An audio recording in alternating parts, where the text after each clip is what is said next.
Autoridades, sejam bem-vindos a mais um programa I Am CFO, agora num formato diferente. A gente vai introduzir algumas entrevistas. O tempo que ficou parado o programa aí desde setembro, mais ou menos, é porque eu não estava feliz com o formato e estava ficando monótono e já não estava mais fazendo sentido. Tentei voltar e não deu certo. E eu fiquei pensando como que eu posso fazer esse tempo ficar mais valioso para quem escuta, vê, assiste o programa. E a gente tem se relacionado com tanta gente aqui nos Estados Unidos que me pareceu fazer sentido convidar essas pessoas para contarem um pouco da sua história, trazer temas que tenham a ver com o programa, que é desenvolvimento de carreira, parte financeira, negócios, empreendedorismo. E aproveitei aí o Black Friday para fazer um investimento no equipamento legal, porque o objetivo disso aqui vai ser muito mais agora o podcast que a gente vai botar, que vai estar disponível tanto no Google Play quanto no iTunes, do que os vídeos vai ficar disponível no YouTube também, mas o principal é exatamente o podcast. E a minha missão aqui com esse segmento do I Am CFO é reconstruir a imagem do diretor financeiro, que na minha visão ele tem que ser um cara que deve pensar na empresa muito além dos números. Ele deve entender a empresa, porque muitas vezes o resultado numérico no curto prazo pode ser mas se ele não tiver em sintonia com as outras áreas, ele não consegue enxergar lá na frente e não tem como exercer uma boa função, que é a de diretor, gerente ou enfim, Chief Financial Officer. E para começar essa volta, hoje eu tenho o prazer aqui de convidar uma pessoa que se tornou um grande amigo. A gente estava conversando um pouco sobre isso hoje numa outra reunião. A gente, quando vem aqui, vai morar no exterior. Todo mundo que a gente esbarra na rua, a gente tende a se apegar muito, e durante o processo isso não acontece, porque quem vem de fora está sempre muito sozinho. Então a gente precisa de um certo apoio. E muitas pessoas vão e vêm, mas as que realmente a gente se identifica, que se identificam conosco, acabam ficando. Então, meu prazer de André Dweck ter aceitado esse convite. André, explica um pouquinho, se apresenta aí pro pessoal, conta um pouquinho da tua história. Quem é o André Dweck? Tudo bem, Daniel? Um abraço aí para todo mundo que está ouvindo, assistindo a gente. Eu também fiz carreira na área financeira e fui aprendendo outras coisas que a vida me obrigou a executar. Eu comecei a carreira muito cedo, com 14 anos, nas empresas da minha família, que eram duas marcas de moda no Brasil, que era a Fórum e a Triton. E eu me lembro quando comecei, uns 16, 17 anos, já estava na área financeira, tesouraria, e o meu tio, que era fundador da companhia, o estilista Tufi Dweck, me chamou na sala e falou: olha, todo mundo da família quer ser ou estilista, ou trabalhar com vendas ou com marketing. Ninguém quer trabalhar na área financeira. E eu acho que você tem um perfil. Você quer aceitar o desafio? Eu vou te preparar para você ser o CFO e presidente da companhia com 30 anos de idade. Pô, era um garoto de 17 anos, né? Lógico que se aceita qualquer desafio porque você está atrás de um sonho. E aí eu fiz minha carreira, faculdade de administração, com ênfase em finanças, fiz uma pós-graduação em negócios, um MBA, e com 30 anos, o sócio do Tufi, que era o Isaac, que era o financeiro, o CFO da companhia, e um dos fundadores também, cuidava da área do negócio, me chamou na sala, falou assim: André, tenho duas notícias para você. Eu falei: Isaac, então manda a primeira, né? Que tem que ser a boa. Falou: olha, você estudou, já está aqui há mais de 15 anos na companhia, área financeira, se qualificou, então a partir de amanhã você é o diretor financeiro, o CFO da companhia. Pô, abracei ele, fiquei super feliz e tal, né? E aí eu tô saindo da sala e falou: não, peraí, tem a segunda notícia. Falei: putz, é verdade. Falei: agora deve ser a ruim, né? Sim, falou, não, com a primeira já tava esquecendo. Exatamente. E ele tava com 50 anos de idade. Ele falou: olha, a segunda notícia é que você, a partir de amanhã, você vai me substituir.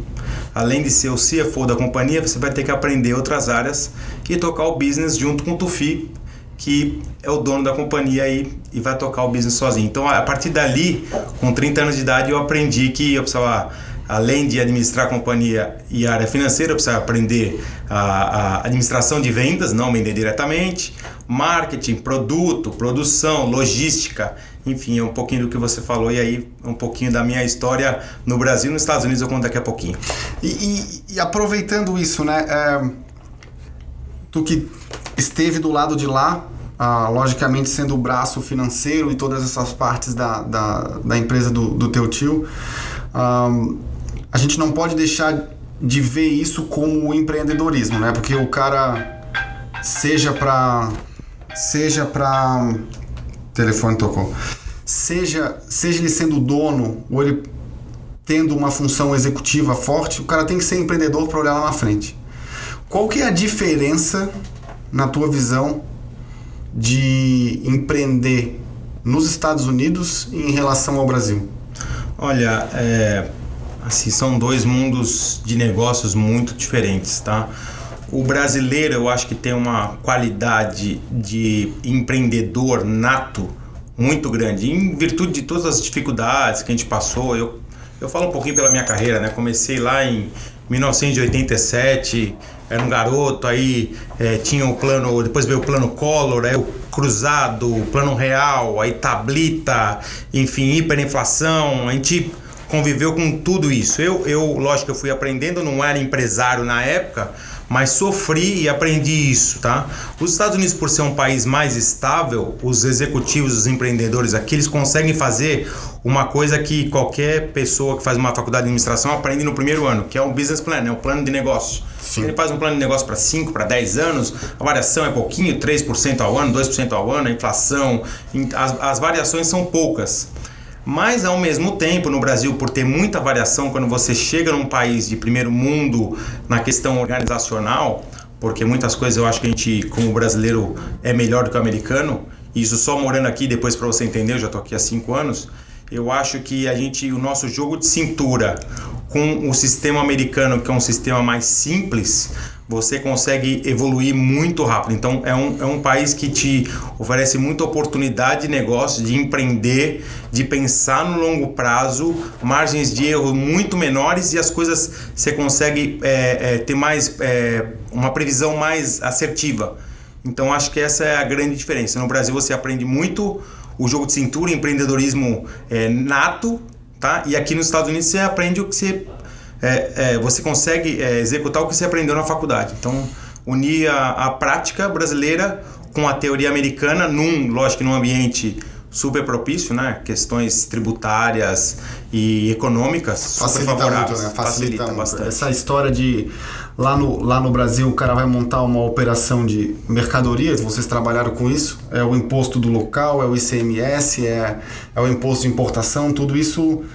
A quantidade de horas que se gasta lá para calcular imposto é 10 vezes maior do que aqui. E aqui, assim, quando a gente fala para as pessoas que a receita bruta é a receita líquida, ninguém entende, né? Porque não vai nenhum imposto no meio do caminho, o imposto tá lá embaixo. Então, todos esses aspectos, nesse sentido, tornam começar um negócio talvez mais fácil do que no Brasil. Mas tocar o negócio tem um lado negativo nesse sentido, que tem muito mais concorrente aqui. A barreira de entrada é muito menor. Tu vê isso muito claro, assim, que tu, apesar da operação ser mais fácil, o matar um leão por dia é mais difícil, porque senão o concorrente sobe em cima de ti? Você tocou num ponto importante, né? Se a gente for olhar para o lado de inovação, empresas, 90% das patentes mundiais são feitas nos Estados Unidos. Então, pelo ambiente ser propício ao empreendedorismo, qualquer um pode empreender. E aí você precisa, lógico, saber surfar as ondas corretas e às vezes são ciclos, né, que entram muitos concorrentes, saem, mercado imobiliário aconteceu isso, mercado financeiro, enfim, turismo, indústria e várias coisas, tá? Eu acho que a grande, vamos falar assim, dificuldade quando você tem muito concorrente é você achar um nicho. Porque no Brasil a gente quando a gente faz um planejamento, por a gente não saber exatamente o que vai acontecer depois de 5 anos, você precisa diversificar muito. Porque você não sabe exatamente onde você vai acertar, seja com uma linha de produtos, com uma marca nova, com um canal de distribuição novo, ou com até as linhas de financiamento, né? Sim, na década de 80 até uma moeda diferente, né? Exatamente. Não, eu lembro na década de 80, você lembrou bem. Eu era garoto e eu lembro que tinha um Overnight, que era uma aplicação que você fazia na sexta-feira. Eu lembro que, sei lá, colocava R$1.000, vamos falar o dinheiro de hoje. E daí na segunda-feira tinha 1.100 na conta. Eu falei assim, então vou gastar o dinheiro do overnight na balada. Então uma coisa que nenhum país do mundo proporciona. Então você tem que ser muito mais competitivo.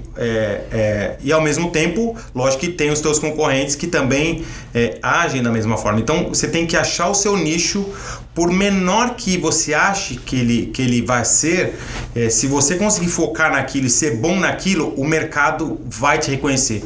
Primeiro porque é a maior economia do mundo disparada. Então vamos dar um exemplo, nem aqui na Flórida, vamos pegar o estado da Califórnia. O estado da Califórnia é maior do que o PIB do Brasil. Sim. Então imagina que você está num estado americano, tem 50. Então imagina que um estado americano é maior do que a 7ª economia do mundo. Isso. Então não é uma coisa pequena. Mas ao mesmo tempo você fala assim, tem muita concorrência na Califórnia? Tem. Você pega o Vale do Silício, quantas empresas de tecnologia tem. Mas é um ambiente propício, porque você com o teu concorrente, você aprende mais, você se exige mais. A mão de obra aqui é uma mão de obra muito cara. Por quê? Porque todo mundo tem acesso à educação.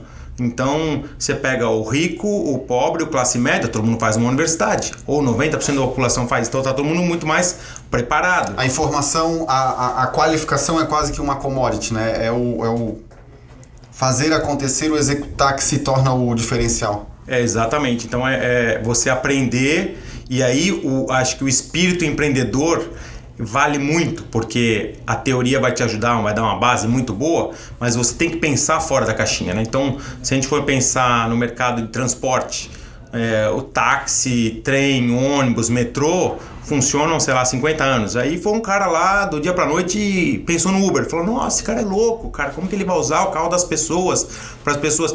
E o cara conseguiu. Depois você vê no Brasil problemas sérios para implantar Uber, porque ficava aquela guerra contra os taxistas. Não que aqui tenha sido muito fácil, porque na entrada também teve briga, né? Eu lembro que 2013, 2014, quando a gente estava começando a entrar aqui, o pessoal do táxi botava o adesivo Uber é ilegal, então teve também, mas a resolução... Os Estados Unidos é um país onde a concorrência está acima de tudo, né? Então, quanto mais tu desconstruir, no sentido de tu acabar com esses monopólios, acaba sendo uma solução que ela, apesar de ter resistência, ela se resolve rápido. Porque o ambiente é propício a isso, né? É lógico que vai ter sempre o protesto, como tem em qualquer país do mundo, qualquer profissão que se sentir ameaçada, né? O Airbnb com a indústria de real estate. Sim, lobby fortíssimo. Exatamente. Então, sempre vai ter, mas não tem como. Então, se você quer empreender, você está no país certo. Com uma diferença que o teu concorrente é muito mais qualificado que em outros países, tem muito mais informação, tem acesso a um dinheiro barato, porque os juros aqui é 1% ao ano, e olhe lá, entendeu? Juros real do governo americano. Então você, lógico que não vai conseguir 1%, mas consegue 3, 4, 5% ao ano. Então você coloca isso no teu custo, consegue uma linha de financiamento. Então todo mundo tem acesso também a linhas de financiamento. Então um empreendedor pequeno, ele tem uma chance muito grande e uma desburocratização do sistema para chegar lá. Então vou te dar um exemplo, tá? Uma empresa no Brasil que no primeiro ano, vamos supor, faturou R$1 milhão. Uma empresa que tenha lá serviço, então ela vai pagar 3,65 de PIS e COFINS, dependendo do lugar vai pagar 5% de ISS e dependendo ainda tem alguns outros impostos. Mesmo que ela dê prejuízo. Aqui nos Estados Unidos começa o princípio seguinte: você deu prejuízo, não tem imposto, porque é o imposto de renda. O que existe é o imposto direto, que é o imposto de vendas, que quem paga é o cliente. Exatamente. Então você já nasce, no mínimo, uns 10% na frente de um concorrente de um país que não pensa nisso, né? Que pensa primeiro em arrecadar, que é o sistema brasileiro. Vamos arrecadar. Então você pega, por exemplo, o estado do Rio de Janeiro. O cara vai vender uma calça jeans. É 19% de ICMS, e se ele tiver no lucro real, 9% alguma coisa de PIS e COFINS. Ele já sai 28% atrás. Vendendo ou não vendendo. Desconta o valor da compra. compra, que é uma coisa mais complicada, mas não importa. Os créditos do CMS. Exatamente. Então, mas o que acontece? Mas ele já sai pagando para depois recuperar. Aqui não, aqui você só vai pagar se você for competente. E além disso, eu não sei se tu tens essa informação, mas eu descobri com o meu contador tem umas 3 semanas. Se tu tem prejuízo esse ano, tu pode compensar 2 anos para trás. Nos Estados Unidos. Nos Estados Unidos. Então, no ano passado deu lucro, tu pagou imposto.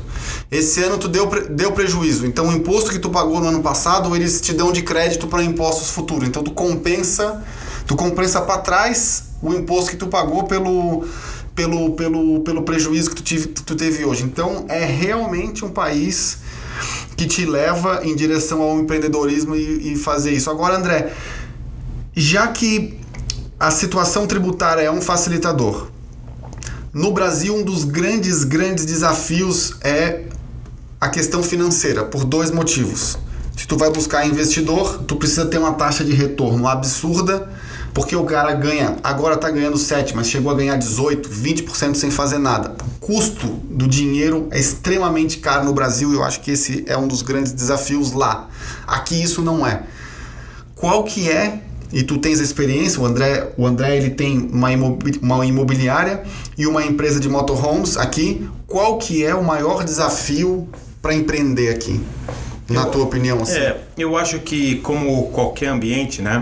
Eu tenho acompanhado muitos brasileiros empreenderem aqui, é uma parte do meu trabalho junto da imobiliária, enfim, outra empresa que eu fundei, que é uma empresa de locação de motorhomes.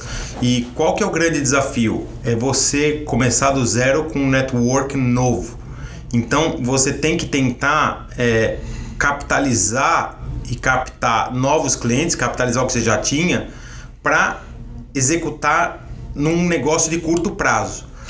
Isso é importante tu falar, porque muita gente é empreendedor no Brasil e o primeiro cliente dele é a família, os amigos e os conhecidos. Exato. Quem vem de lá pra cá já morre isso aí. Exato. Já não tem esse... Já não pensa... Ninguém deve montar negócio pensando em família e amigo. Aqui tu nem pode. Tem que pensar no mercado local, que é um mercado grande. Você precisa, lógico, que achar o teu nicho. Então, eu acho que o grande desafio é justamente, primeiro, eu vim para cá com 40 anos de idade, estou fazendo 45 agora. Não dá para comparar meus 25, 27 anos de carreira no Brasil, networking, negócios feitos, enfim, toda uma agenda de trabalho que você constrói ao longo do tempo, com o meu primeiro ano aqui. Impossível. Ainda mais um negócio novo que eu vim para empreender, tal. Você precisa começar a construir. Então, uma palavra que é um desafio muito grande, que é a paciência. Uhum. E o brasileiro, por uma questão cultural, ele não é tão paciente. Por quê? Porque o cenário econômico... Exatamente, ele não tem muito tempo, né? Exato. Então aqui, quando você faz um business plan e fala assim, olha, você vai começar a ganhar dinheiro no 3º ano, no 4º ano, o brasileiro já vai falar, peraí, mas eu vou ficar trabalhando 2 anos de graça? Só para recuperar? Só para fazer o negócio andar? Mas depois a curva de crescimento se você fizer tudo certo, lógico, né? E tiver com o teu custo controlado, como em qualquer lugar do mundo, né? Aqui é um país que não perdoa desperdício, tanto que a estrutura aqui são muito mais enxutas. Eu lembro até de uma primeira reunião que o meu tio teve aqui com a gente, o Tufi. Ele foi no nosso escritório lá em Downtown, na Brickell, e tinham lá, sei lá, acho que 10 empresas, e tinha uma recepcionista para as 10. Compartilhado. Sim. Fala assim, mas e ascensorista de elevador? Não. Manobrista? Não. A tia do café? Não. A limpeza, uma vez por semana, passava uma pessoa. O resto você tinha que tirar teu lixo e fazer. Por quê? Poderia contratar? Poderia. Mas daí você começa a ficar fora do mercado, porque o custo é alto e aqui é um país que, conforme você mesmo falou, a concorrência é muito grande. Então, tudo isso que você for embutir no teu produto ou no teu serviço, se você ficar fora do mercado, você tem que ter um valor agregado e uma marca muito forte. Isso também, voltando a falar, nos faz do dia para noite. Sim. Então você fica numa sinuca de bico ali que você tem que falar, peraí, eu preciso ter um custo controlado, eu preciso acelerar a minha venda, eu preciso aparecer, preciso crescer e ter paciência.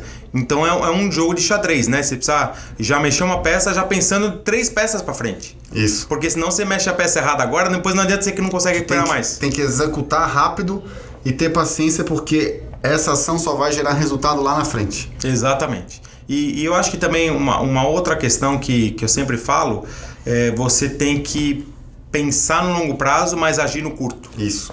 Que é uma coisa que também é um exercício difícil, né, pra gente. Na nossa cultura é uma cultura mais paternalista, né? Você sempre tá... e é uma coisa que é uma coisa boa do brasileiro, né? Que você sempre tá vendo o lado emocional, o lado das coisas, das pessoas. Aqui as coisas são mais preto no branco, né? Fez certo, meritocracia vai ganhar. Fez errado, não tem muito perdão. Então, o teu fornecedor, ou teu parceiro, ou até teu cliente, se você errar, não vai perdoar um erro. Tá? Então você perde ou tem prejuízo. No Brasil você vai lá, tem um jeitinho, pede desculpa, fala que foi a primeira vez e tudo bem, na maioria das vezes você consegue resolver. E aqui como tem muito mais concorrente, tu se torna mais um, né? O cara vai lá e te substitui. Agora, uma outra coisa que me chamou bastante atenção e é um problema que muita gente enfrenta quando vem pra cá, é o choque de realidade. O cara lá no Brasil é o top do setor dele. Ele chega aqui, em muitos casos ele vira ninguém. E ele não consegue lidar com isso. Aí o cara que tem um puta perfil empreendedor, o cara que tem baita negócio para fazer, acaba não indo para frente porque ele se acostumou com aquele status de, lá no Brasil eu sou o maior do meu setor e aqui eu tô lá embaixo e o cara acaba desistindo. Tu vê bastante isso também ou eu tô meio doido? Não, você fez uma colocação perfeita.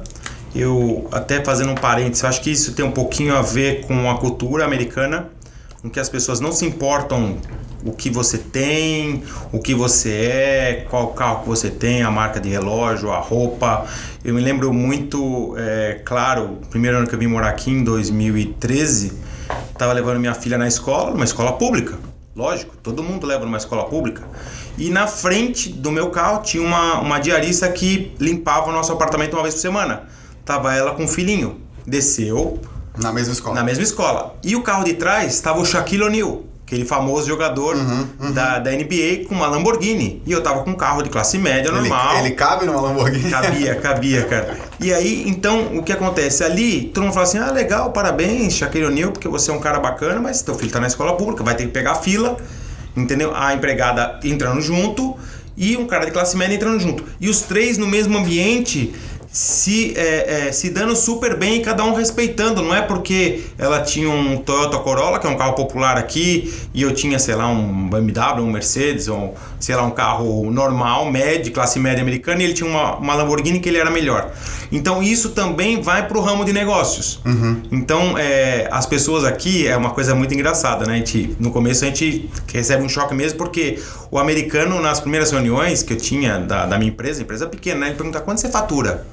Ele falou, não, tal, você enrolava, né? Porque ele falou, não, mas você não entendeu minha pergunta? Eu queria saber quanto que você vendeu a sua empresa, quanto dá de lucro. Porque não, primeiro que não tem um problema de segurança. Então as pessoas respondem.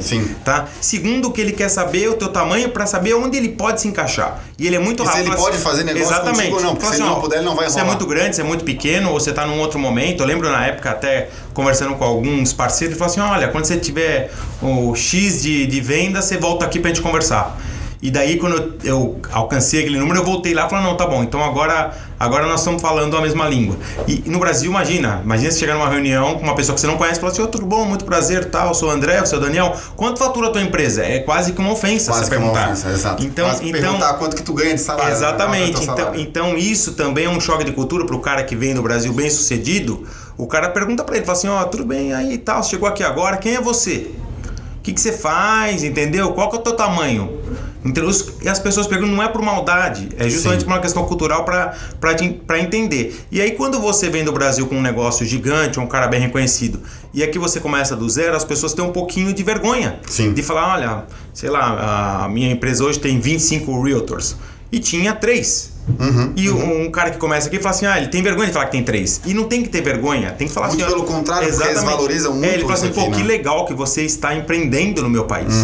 tá? Mas isso não são todos os brasileiros que têm essa maturidade para entender que você começou do zero, independente de quanto você tem na conta, onde você mora e qual carro que você tem e o relógio está usando. Isso. A pessoa não vai olhar para isso. Você pode estar com um relógio de $50 no pulso ou um de $5.000. Ele não quer saber disso para fazer negócio com você. Exatamente. Ele quer saber exatamente qual que é o teu potencial, qual que é o teu tamanho, entender onde você quer chegar. Um grande exemplo disso é um developer que tem um construtor que tem aqui nos Estados Unidos, aqui na Flórida, que é o Jorge Pérez, que ele construiu toda ali a parte de Midtown e aqueles prédios ali do complexo do museu também, né? Downtown. O museu e do lado ali na frente da Bahia. Bayside. Não no Bayside, mas no Edgewater. 1.000 unidades. Ele construiu agora depois da crise, sendo que na crise ele quebrou. Literalmente ele quebrou, foi ao zero. E por ele ter o perfil empreendedor, ele quebrou por uma questão de economia. Não foi por incapacidade gerencial dele, né? Então, quando ele voltou, ele falou para todo mundo: ó, pessoal, tô quebrado, e que as pessoas físicas podem declarar falência, né? Ó, tô quebrado, mas tô com uma ideia nova, viu uma rede nova, bateu na porta dos investidores, cara, tá aqui o dinheiro, vai lá e faz tudo de novo. Então, o empreendedorismo, ele é tão valorizado e o empreendedor, ele é tão valorizado que mesmo se você quebrou, mas se você é bom, você vai ter lugar ali na frente de novo. O que alguém quebrar no Brasil é quase que um crime, um pecado capital. Só não é um crime maior do que ter sucesso, né? Porque lá também ter sucesso é crime, né? Em países normalmente do hemisfério sul, o empresário de sucesso é visto como quase um criminoso que está explorando os outros, e aqui é muito pelo contrário. Aqui é o cara que está dando emprego para os outros, né? Então ele é mais valorizado nesse sentido também. Exato. Eu acho que você tocou num ponto importante, né? A relação de patrão, empregado, parceiro, fornecedor, cliente, sócio. É uma relação muito distinta, menos emocional. E eu vou te dar um exemplo. Aqui tem um construtor que eu conheço, que o cara tem lá um Porsche de $1 milhão, que é um carro que custaria, sei lá, 7, 8 milhões de reais no Brasil, tá? E os funcionários dele colocam fotos nas redes sociais, falam assim: que legal que o meu patrão comprou o Porsche Carrera GT, não sei das quantas, 918. Então eles têm orgulho, porque eles falam assim: ó, se meu patrão comprou um carro desse é porque ele tá bem.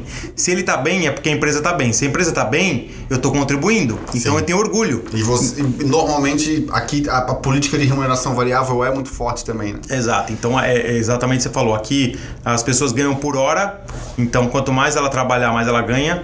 E eu me arrisco a falar que a gente trabalha mais do que no Brasil. Bem mais.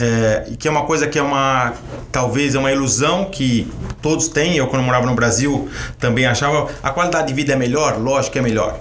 Mas você trabalha muito mais por querer fazer diferente, por querer fazer mais e também por ter um resultado imediato, né? Eu pego isso desde do empregado normal, de um cara que tem carreira, de um estagiário, de alguém que acabou de se formar na faculdade, ou de um médico, de um dentista, de um pedreiro, de uma babá. Então todo mundo é meritocracia. Fala assim: quanto você quer ganhar?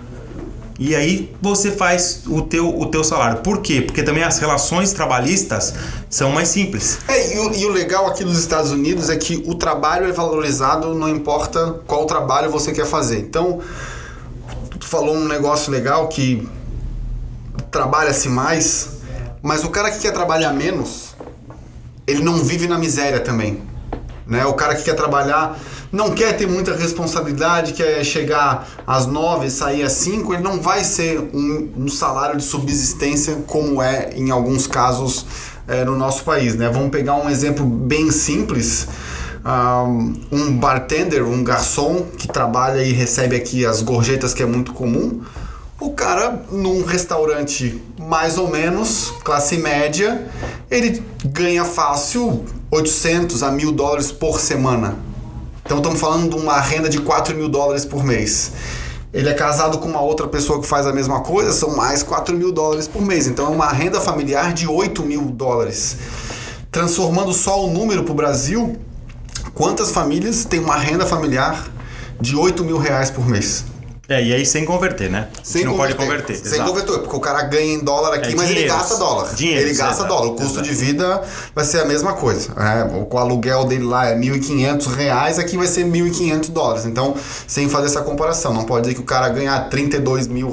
Não, ele ganha $8.000, R$8.000. Quanto que ganha um garçom no Brasil? 2.000, 1.500?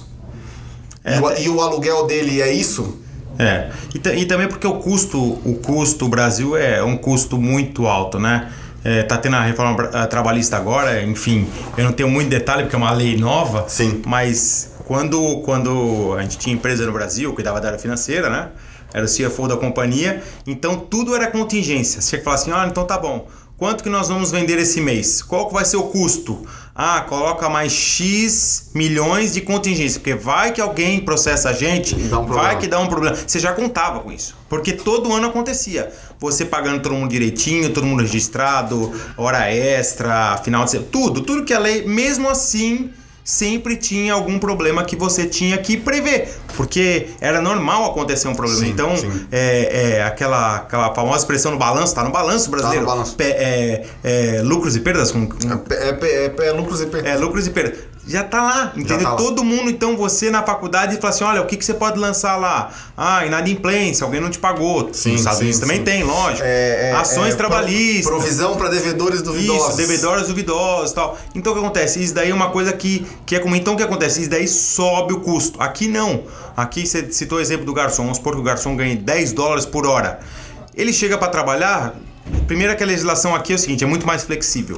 Flexibilidade é o primeiro. Só tem uma exigência mínima, que se ele chegou no trabalho, ele precisa trabalhar no mínimo 4 horas. Vamos supor que ele chegou num restaurante na praia e caiu um dilúvio, não vai ninguém no restaurante, que é um bar na praia. O patrão só pode mandar ele embora para casa depois de 4 horas. Ou, se ele for embora antes, ele vai receber lá os $40, sim, 10 vezes 4. Ele vai receber as 4 horas. Mas se ele quiser trabalhar 10 ou 12 horas, se tiver movimento, 13, 14, ele não tem que ser indenizado porque ele trabalhou a mais. Hora extra, trabalho escravo. Não. Ele quis, entendeu? É uma opção dele. Então, as pessoas, eu sei porque conheço gente que veio pra cá numa situação às vezes complicada, difícil, que não tinha muita renda, família para sustentar, primeiro ano é difícil, e o cara tinha 2, 3 empregos. Falou, não, hoje eu trabalho de garçom, como você mesmo falou, a minha mulher vai trabalhar de babá, e depois eu tenho que dar ajuda para um amigo para pintar uma casa, e no fim de semana eu vou trabalhar de Uber. Sim. Sem nenhuma vergonha, ele contava isso. Sim, com o maior orgulho. Ele falou, esse mês eu consegui. No Brasil, tem gente que se quebra, ou acontece alguma coisa como essa. Esconde. Não, ele se ele falar isso pra alguém, entendeu? Infelizmente a sociedade... Virou a vergonha da família. Vira um preconceito, né? E qual é a pior parte ou o lado ruim de empreender nos Estados Unidos? Olha, eu vou te falar que a nossa mão de obra brasileira, eu acho que a qualidade do serviço é melhor. Eu acho que o americano é muito competente, muito focado, é um cara que segue muito a regra, enfim, é um cara comprometido com horário, com prazos, com tudo, mas a nossa qualidade de serviço em todos os sentidos, tá? É lógico que a gente está falando aqui da Flórida, que é um estado que as pessoas estão mais de férias, exatamente. Não é tão assim como Nova York, Nova York a gente pode comparar com São Paulo, foi onde eu vivi minha vida inteira, mas Miami, enfim, o sul da Flórida, então você percebe que a qualidade dos serviços não é tão boa, não é ruim. Tá, tem muita gente que trabalha bem, não estou generalizando, mas eu acho que isso seria uma dificuldade. Talvez isso até pelo fato de que se ele não gostar do emprego, se o patrão não gostar dele, ele consegue sair fácil e achar outro fácil, não sei, talvez. Pode ser. A única questão aqui, que aí muda um pouquinho, que no Brasil é uma vantagem, por exemplo, você contrata um gerente de uma marca que está trabalhando na sua concorrência, que está descontente, você vai contratar para sua empresa. Então, no Brasil, tem uma flexibilidade nos primeiros 3 meses que está lá no prazo de experiência. Gente, eu estou falando tudo isso daí da época que eu morava no Brasil. Se mudou a legislação nesses 5 anos, vocês me perdoem, tá? Mas contando um pouquinho da minha experiência para compartilhar com vocês. 45 dias, tal, passou pelo primeiro prazo de experiência, deu 90 dias. Antes disso, falou, não vai dar certo. Você dispensa a pessoa, falou, olha, infelizmente não deu certo, acabou. Aqui nos Estados Unidos, quando você vai contratar um cara muito bom, que às vezes está num concorrente e está descontente, quer sair, então ele fala assim, olha, eu vou trabalhar com você, mas eu quero um contrato de 1 ano, por exemplo. Sim. Você vai lá, negocia um salário, vamos supor que ele ganha 5 mil, você fala assim, então eu te pago 6 mil por mês, ou por hora, enfim. Ou por ano, né? Que a gente fala muito por ano. Muito por ano. Esses né? cargos de gerência, assim, o pessoal fala mais por ano. Então imagina que ele ganha 80 mil por ano, você fala assim, eu vou te pagar 100 mil por ano. E ele fala assim, pô, mas qual que é a garantia que eu vou ter, porque não tem a legislação trabalhista, Sim. que depois de 2 meses você não vai me mandar embora? Então você faz um contrato de 1 ano. Então, se 2 meses você não gostou da pessoa, você tem que pagar o contrato de 1 ano. Isso. Porque você tirou ela de um ambiente estável, que ele estava num concorrente seu ou num outro lugar, você quis contratar essa pessoa, então você fez um contrato por prazo determinado. Que não existe isso no Brasil. Ninguém contrata um empregado por prazo determinado, é indeterminado. E contrato aqui nos Estados Unidos é lei, né? Executa-se, cumpre-se e é isso aí, não tem muito o que discutir. Exatamente. Então isso também aí seria uma dificuldade, que você não pode errar. Sim. Se você errar, custa caro. No Brasil, no começo, se você errou nesse primeiro estágio, com 3 meses você já sabe se a pessoa vai dar certo. Às vezes pode ser que dê errado, mas... exatamente. Mas se você tirou a pessoa de um ambiente de estabilidade, lá você ainda pode... Assim, eu não estou falando eu não estou julgando, tá? O que é certo, o que é errado. Estou só apenas comparando, porque é uma informação útil para as pessoas. O que é combinado é justo. Exatamente, combinado não sai caro. Para quem não sabe, o André também, ele não falou, mas ele é piloto, né? Correu muito tempo lá no Brasil de kart, aqui ele corre também recreativamente. E o que o ensinamento do automobilismo te ajudou na gestão dos negócios lá e aqui? Olha, como todo esporte, né, exige muita disciplina. Eu acho que eu corri desde kart no Brasil, cheguei até a correr de Fórmula Fiat, Stock Car, de protótipos. E aí tinha parado em 2003, foi naquela época que o Isaac me chamou e falou, olha, você vai ser o CFO. Sim. Falei, putz, agora não posso mais correr, que era meu hobby, né? Sim. Então, e retomei isso faz 2, 3 anos aqui nos Estados Unidos. Primeiro, uma questão de buscar os seus limites, o automobilismo te ensina muito isso, né? Falar, pô, você tem que frear mais dentro da curva, tem que acelerar um pouquinho antes. Arrojo, você tem que ser arrojado, agressivo para fazer uma ultrapassagem, para buscar um resultado. Muito treino, então te dá muita disciplina, planejamento, performance. Então acho que tem uma série de qualidades e coisas que você aprende no automobilismo, em motorsports, e eu uso para minha vida no meu dia a dia, com não só o meu trabalho, com a minha família, porque também tem que ter um equilíbrio, né? Isso é um ponto legal de falar, porque eu pratico triatlo também, né? Não sou triatleta, mas pratico triatlo, né? São coisas bem diferentes. E eu lembro que quando eu comecei a fazer, as pessoas que trabalhavam comigo achavam que eu estava perdendo tempo, que isso não servia para nada, que era só para ir para academia. E quem não pratica o esporte não vê esse lado e como a gente pode trazer o ensinamento de lá para cá. O triatlo, são, pelo nome, 3 modalidades. Tu ainda tem que fazer a alimentação e a musculação para recompor. Então, cara, se tu não souber administrar o teu tempo, quem é triatleta amador não consegue fazer, então já é um ensinamento. A disciplina, saber dosar a hora que tu vai forçar mais na natação, porque não é muito bom. Tu vai forçar menos na bike, porque tu tem que estar inteiro. Paciência. Tu tem que estar inteiro na corrida, que é uma maratona depois. Então, estratégia. E o cara tem que ir pensando. Então, controlar a ansiedade. Exato. Então, quando alguém fizer um esporte que vocês não entenderem o motivo, pode ter certeza que tudo que ele está aprendendo lá, ele vai levar tanto para a vida profissional quanto para a vida pessoal, provavelmente, né? Todos esses ensinamentos, porque a gente não consegue dividir o nosso cérebro e agora eu sou só triatleta, agora eu sou só piloto. Uma coisa que a gente aprende num lugar, a gente acaba levando para o outro invariavelmente. Com certeza. E uma outra coisa também que eu aprendi no automobilismo foi a relação com os clientes, que dependendo se você é um profissional, você tem lá os seus patrocinadores, tem os apoiadores, tem a categoria, tem os fãs, que são seus maiores clientes, né? Que eles fazem a tua imagem. Se eles não te comprarem, ninguém te compra, né? Exatamente. Então acho que isso, a gente pega aí exemplos de pilotos aí famosos, né? O Felipe Massa agora se aposentando, e outros brasileiros, você vê o Senna, né? Que vai fazer quase 30 anos, né? Não, desculpa, mas 23 anos, né? E ainda é referência. Exatamente, do mundo. O Lewis Hamilton, pra ele, o cara é o Senna, né? Exato. Mas, o cara que é mais novo que eu. Por certos valores que ele conseguiu passar e dar de exemplo. Sim. Então, acho que o esporte ensina bastante.